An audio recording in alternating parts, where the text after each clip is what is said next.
I hereby request the Honorable Prime Minister of India to inaugurate the 25th year celebrations and release the compendium of research articles published by me. Kindly address the gathering, sir. Governor of Karnataka, Sri Vajubhai Vala, CM Yedurappa ji, Vice Chancellor,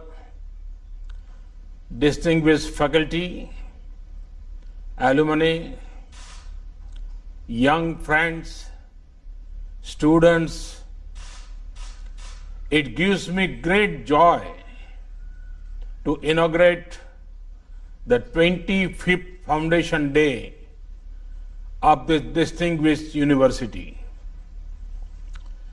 I congratulate the entire medical and scientific community associated with this university. In these years, you are doing wonderful work in teaching as well as training on systems of medicine.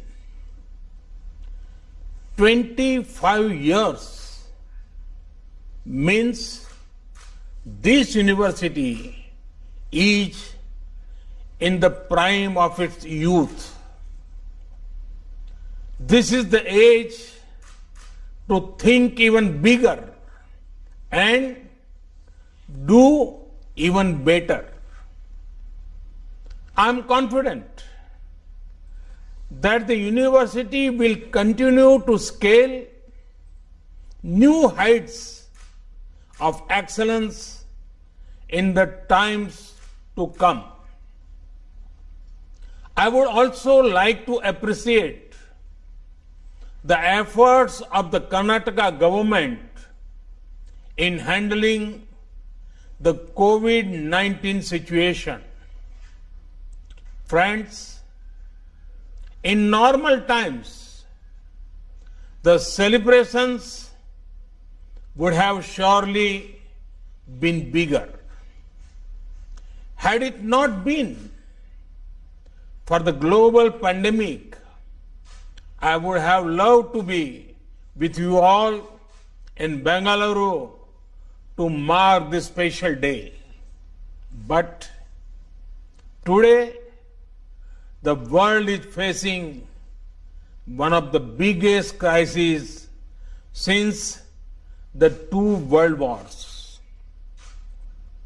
Like the world changed pre and post world wars, the same way the pre and post COVID world will be different. Friends, during such a time, the world is looking up to our doctors, nurses, medical staff, and scientific community with hope and gratitude. The world seeks both care and cure from you. Friends, at the root of India's brave fight against COVID-19 is the hard work of the medical community and our corona warriors. In fact, doctors and medical workers are like soldiers, but without the soldier's uniform. The virus may be an invisible enemy, but our corona warriors, medical workers are invincible. In the battle of invisible versus invincible, our medical workers are sure to win. Friends, earlier, the debates on globalizations have focused on economic issues.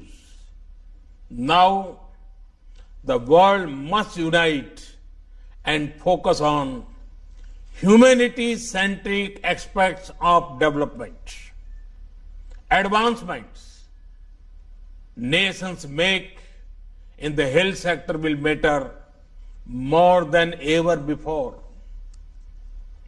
Friends, during the last 6 years, we in India, many initiatives in healthcare and medical education.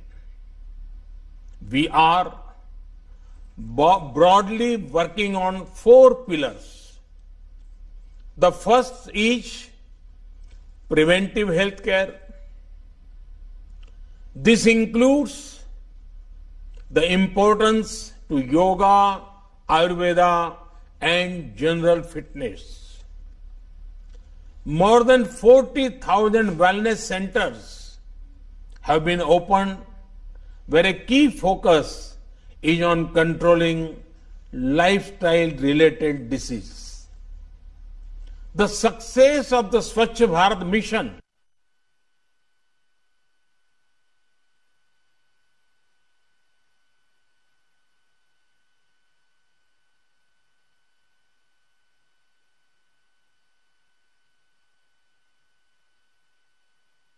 India. In less than 2 years, 1 crore people have benefited from this Ayushman Bharat scheme. Women and those staying in villages are among the major beneficiaries of this scheme. And the third pillar is improvements on the supply side. A nation like ours has to have proper medical infrastructure and medical educational infrastructure. Work is underway to ensure a medical college or postgraduate medical institute in every district of the country. The country has seen rapid progress in setting up 22 more AIIMS. Over the last 5 years, we have been able to add over 30,000 seats in MBBS and 15,000 seats in post-graduation. This has been the largest increase in the 5-year term of any government since independence. The Medical Council of India has been replaced by a new National Medical Mission, the new National Medical Commission, through an act of the Parliament. This will go in a long way in improving the quality of medical education, bringing it at par with the international standards. The fourth pillar is mission mode implementation. A well thought of idea on paper makes it only a good idea, and a good idea will implemented makes it a great one. Hence, implementation is very crucial. Here, I would like to highlight the success of India's National Nutrition Mission that is helping youngsters and their mothers. India is working 24/7 to eliminate TB by 2025. This is 5 years ahead of the global target of 2030.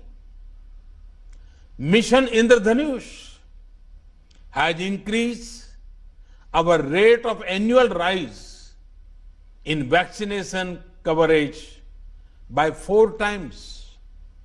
Friends, the central government recently approved the introduction of a new law for expanding education of more than 50 different allied and healthcare professionals.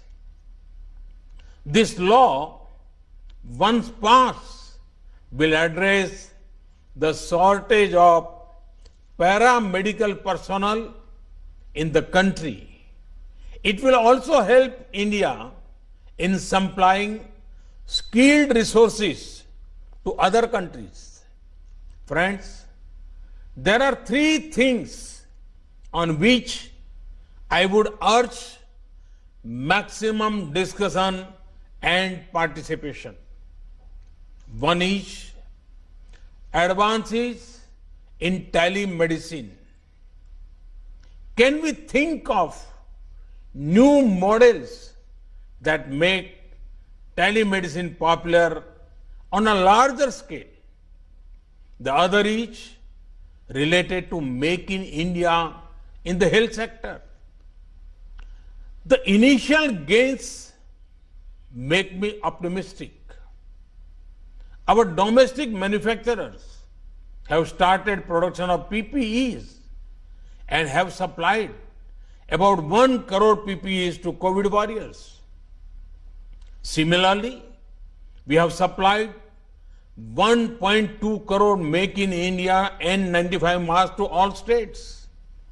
Third is IT-related tools for healthier societies. I'm sure you have the Arogya Setu app on your mobiles. 12 crore health conscious people have downloaded it. This has been very helpful in the fight against coronavirus. Friends, I'm aware of an area that is of great concern to you all. Due to a mob mentality, those working on the front lines, those on duty, be it doctors, nurses, safai workers, others, are subject to violence. I want to state it clearly. Violence, abuse, and rude behavior is not acceptable. Steps have been taken to protect you against any form of violence. We have also provided an insurance cover of rupees 50 lakh for those on the front line. Friends, I'm happy to see the fruitful journey of this university over the last 25 years, which has produced thousands of medical and paramedical personnel who are serving the poor and the needy in this challenging time. I'm sure that the university will continue to produce health personnel of excellent quality and caliber that will